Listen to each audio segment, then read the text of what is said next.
श्रवण जी, अब ये थोड़ा सा पिक्चर, मतलब मैं बिग पिक्चर आपके लिए आपके पास आ रहा हूँ। आखिरकार बीजेपी कहाँ फंस गई, इतनी डिफेंसिव क्यों हो गई?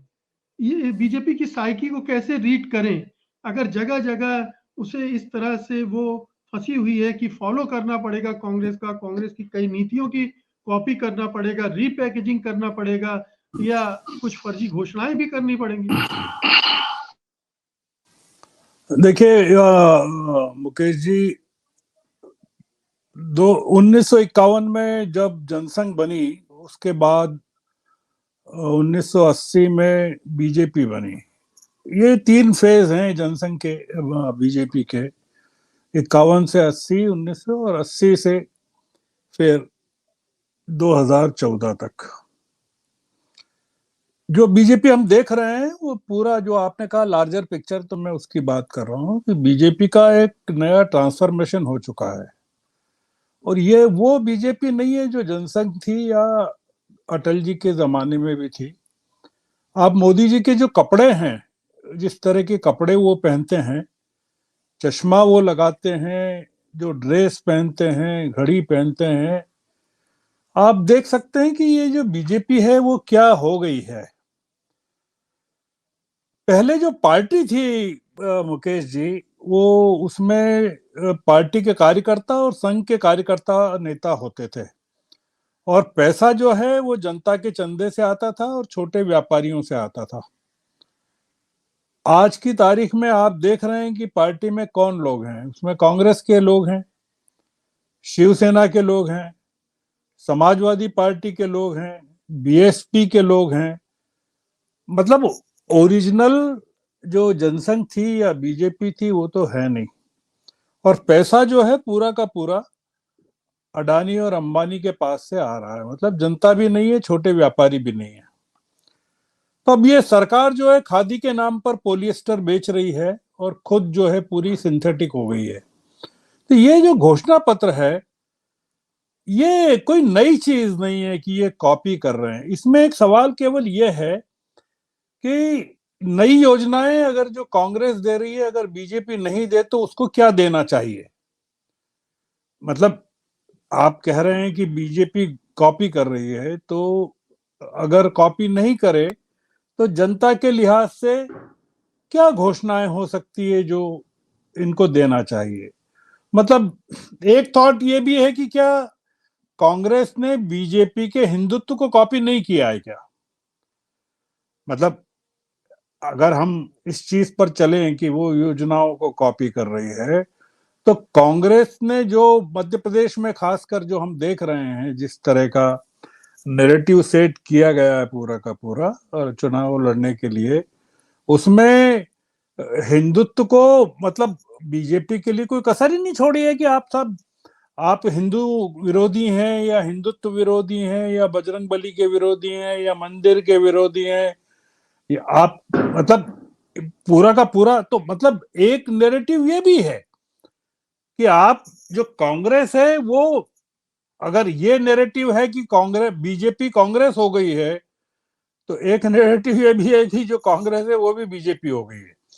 तो ये जो चुनाव है, ये इस समय एक अलग तरीके से लड़ा जा रहा है। आपने सवाल पूछा था कि क्या मतदाता देख रहा है क्या इन चीजों को। मतदाता बिल्कुल नहीं देख रहा है। मतदाता केवल ये देख रहा है, मतलब कि जैसे अब ये शर्मा जी कह रहे हैं राजस्थान के बारे में, वहां जबरदस्त तरीके से इन्होंने बीजेपी की अंदरूनी संकट, वसुंधरा जी को अलग करना, सांसदों को लड़ाना और एंटी इनकम्बेंसी का मोदी जी के प्रति भी होना, वो एक बड़ा फैक्टर है। पर मध्य प्रदेश में तो एंटी इनकम्बेंसी शिवराज सिंह सरकार के 18 साल के खिलाफ है। अगर राजस्थान में एंटी इनकम्बेंसी नहीं है, जैसे कि छत्तीसगढ़ में नहीं है मान लीजिए, वो एक अलग इशू हो सकता है कि साहब जो स्कीम्स हैं उसका असर वहां है, या कम्युनलाइज कर रहे हैं कि कन्हैया लाल के इशू को उन्होंने उठा दिया।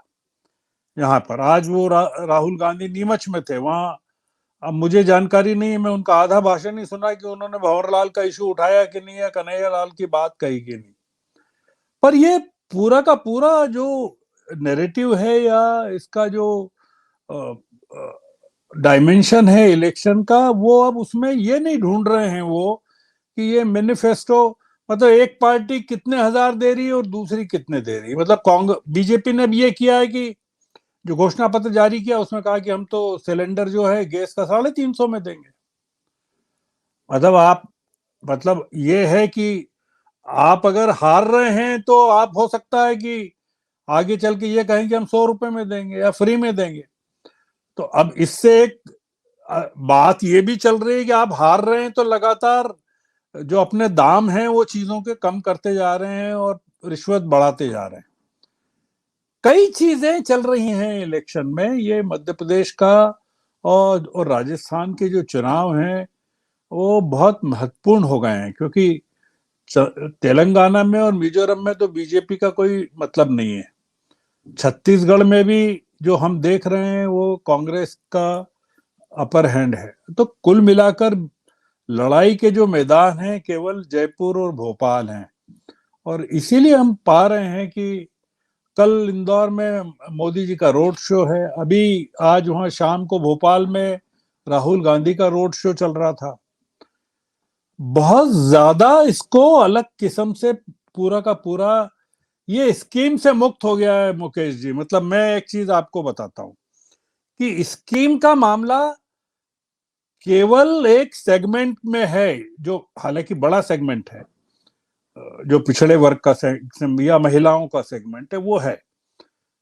ओवरऑल जो है, मैं अगर मध्य प्रदेश की बात करूं तो मध्य प्रदेश में जैसे ग्वालियर चंबल में तो ये भी काम नहीं कर रहा है कि आप महिलाओं को पैसे दे रहे हैं। वहां थोड़ा सा एक अलग इशू हो गया है, प्राइड का इशू हो गया है। पर कुल मिलाकर यहाँ इश्यूज अलग हो गए हैं। ये जनता को अब ये तय करना है कि बीजेपी को देना है या कांग्रेस को देना है। वो मेरे ख्याल से स्कीम से अब पूरी चीजें धीरे धीरे फ्री हो रही है। तो हाँ, लेकिन तो मैं जी समझना ये चाहता था कि बीजेपी की साइकी को कैसे रीड कर रहे हैं आप? क्या वो इतनी डिफेंसिव हो गई है, इतना उसको कुछ नए आइडिया नहीं सूझ रहे हैं, या ये स्कीम इतनी लुभावनी है कि उनकी कार्ड के लिए उसको इस हद तक जाना पड़ रहा है कि कॉपी कर ले? बीजेपी देखिए दो चीजों की पर आ गई है और आगे उसको और चीजों पर पोलराइज करेगी। हालांकि अब 3 दिन बचे हैं यहाँ, इसलिए क्या करेगी पता नहीं। बीजेपी इस समय बहुत कंफ्यूजन की स्थिति में है, और वो कंफ्यूजन ये है मुकेश जी कि उसको राह नहीं दिख रही है कि यहाँ कैसे उसको आगे बढ़ना चाहिए। मतलब बहुत ही बचाव की मुद्रा में भी है, और बचाव की मुद्रा में वो आक्रामक दिखना चाहती है। मतलब कुल मिलाकर ये है कि वो किसी तरह से इस इलेक्शन को निकालना चाहती है। उसका जो बेसिक रीजन है वो ये है कि 3 सूचियों तक शिवराज को शामिल नहीं करना और उनके मंत्रिमंडल के लोगों को शामिल नहीं करना और चौथी में शामिल करना वो काफी भारी पड़ा है। इसके कारण पूरा का पूरा दिक्कत है। और यही दिक्कत वसुंधरा को लेकर राजस्थान में है कि वहां जिस पहली सूची में उनको नहीं लिया और काफी एक कंफ्यूजन क्रिएट किया। तो आपका कहना बिल्कुल ठीक है कि यहाँ बीजेपी पूरी तरह से बचाव की मुद्रा में है। मतलब वो बचाव की मुद्रा में है पर आक्रामक दिखाई देना चाहती है हर एक मुद्दे पर, और इसीलिए वो डेस्परेशन में चीजों को कॉपी भी कर रही है। और जैसा ये कह रही हैं, ये राजेश ने कहा कि वो जो इनके विधायक हैं वो राहुल गांधी की तरह पेश आ रहे हैं कि लोगों से मिल रहे हैं, कुलियों के पास जा रहे हैं, पापड़ बेल रहे हैं, तमाम चीजें कर रहे हैं। तो ये और बड़ा एक इंटरेस्टिंग हो गया पूरा का पूरा इलेक्शन मध्य प्रदेश में और राजस्थान में। तो मैं ये देख रहा हूं मैं कि एक नए किस्म का नैरेटिव यहाँ सेट हो रहा है, और वो लोकसभा को सबसे ज्यादा प्रभावित करेगा, क्योंकि ये जो मैनिफेस्टोज हैं इतने ज्यादा एक्सपोज हो गए हैं कि अब लोकसभा के लिए इनके पास कुछ बचेगा नहीं, कि वो मध्य प्रदेश के या राजस्थान के वोटर्स को अब क्या ऑफर करेंगे, कि लोकसभा में क्या ऑफर करेंगे। तो मेरा ऐसा मानना है कि विधानसभा के चुनाव के बाद ये जो मंदिर का मुद्दा है, हिंदुत्व का मुद्दा है, पूरा का पूरा सारी स्कीम्स को ओवरशेडो कर देगा, और ये अल्टीमेटली घर घर में मंदिर को पहुंचा देंगे। तो ये जो चुनाव लोकसभा का लड़ेंगे वो स्कीम्स पर नहीं लड़ेंगे, वो हिंदुत्व पर लड़ेंगे। सत्य हिंदी का ऐप डाउनलोड करें गूगल प्ले स्टोर पर।